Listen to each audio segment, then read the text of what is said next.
La Jornada Zacatecas TV, un espacio de libertad.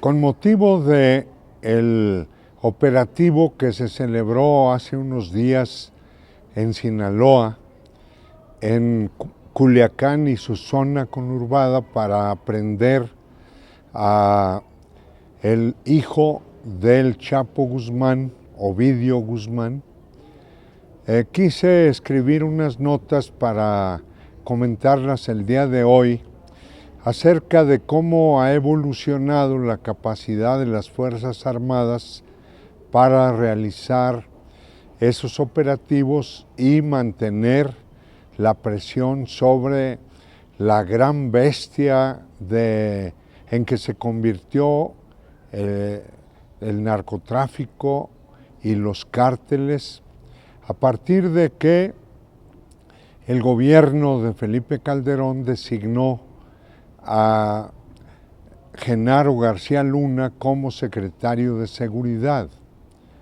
A partir de allí dirigió las Fuerzas Armadas Mexicanas durante 12 años, porque antes del gobierno de Felipe Calderón, él fue parte de la Agencia de Inteligencia de México, el CISEN, y posteriormente al gobierno de Calderón, con Peña Nieto, él siguió de cualquier modo teniendo influencia en la actividad de las Fuerzas Armadas.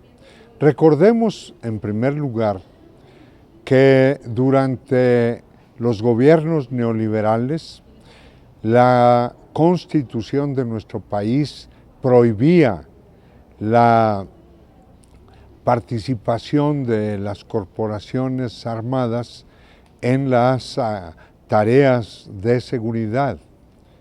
Ellos mismos se opusieron a reformar la Constitución, pero utilizaban a las Fuerzas Armadas de vez en cuando y las conducían por una vereda ilegal que no iba a tener buenas consecuencias. Cuando Andrés Manuel llegó al gobierno, se enfrentó con que la bestia había crecido muchísimo y el gobierno no tenía instrumentos para combatirlos. No había una corporación policíaca poderosa que fuera el brazo armado del gobierno para esa tarea. La Policía Federal Preventiva que encontró tenía muy pocos elementos operativos y estaba penetrada, igual que otros espacios del gobierno, por los cárteles del crimen organizado. Lo que durante esos tiempos les mantenía la imagen eran los montajes que hicieron junto con Carlos Loret de Mola y otros periodistas para dar la impresión de que sí había combate al crimen organizado.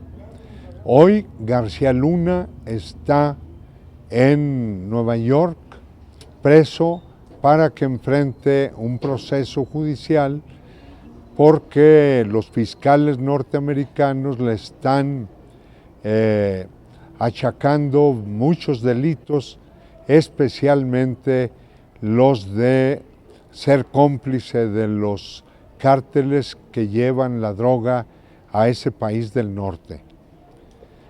Por esa razón, Andrés Manuel desde el principio se olvidó de su promesa de regresar a sus cuarteles a las Fuerzas Armadas, porque entendió que si eso hacía, se iba a quedar inerme frente a ese reto.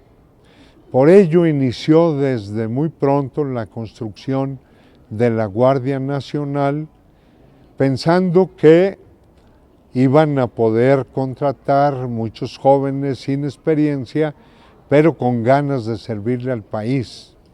Y resultó que no concurrieron nuevos reclutas en la cantidad que se requería. Luego el presidente pidió a que en las Fuerzas Armadas, el Ejército y la Marina pudieran difundir esa convocatoria y convencer a muchos soldados a que se convirtieran en policías mediante la capacitación y la práctica que iban a tener en la Guardia Nacional. Hoy tenemos ya una Guardia Nacional con alrededor de 130,000 efectivos, todos capacitados para prestar el servicio que lleve la seguridad y la paz al pueblo de México. Al principio de su mandato se cometieron errores, como aquel operativo para aprender a Ovidio en el mero centro de Culiacán, en pleno mediodía, cuando las calles estaban llenas de transeúntes. Y eso iba a generar muchos daños, muchos heridos, muchos muertos entre la población civil.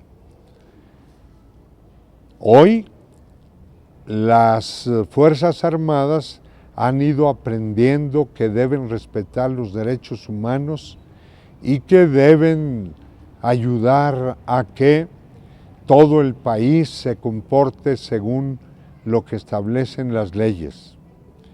Y ahora organizaron un nuevo operativo que resultó bien, aunque hay que lamentar la muerte de 10 personas de las Fuerzas Armadas y un número similar dentro de las filas de los cárteles que ahí dominan el estado de Sinaloa.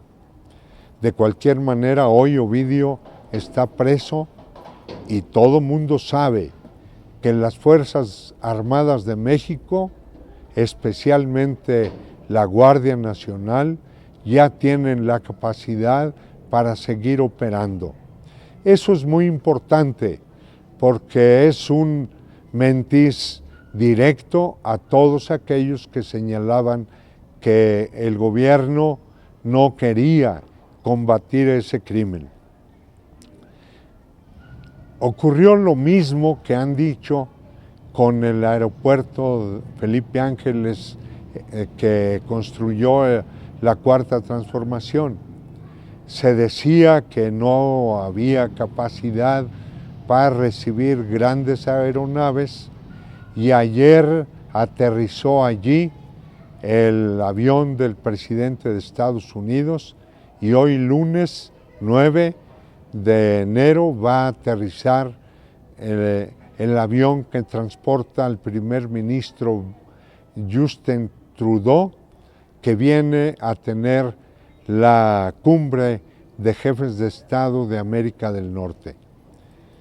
Es muy importante que la población valore lo negativo que fue la lucha de la oposición para impedir que el Ejército y la Marina se mantuvieran en las tareas de seguridad. Hoy lo hacen de manera legal porque Morena y otros aliados modificaron la Constitución para permitirlo. Yo pienso que el pueblo de México puede esperar confiado en que muy pronto vamos a ver mejores resultados en la lucha por la seguridad y la paz de los mexicanos.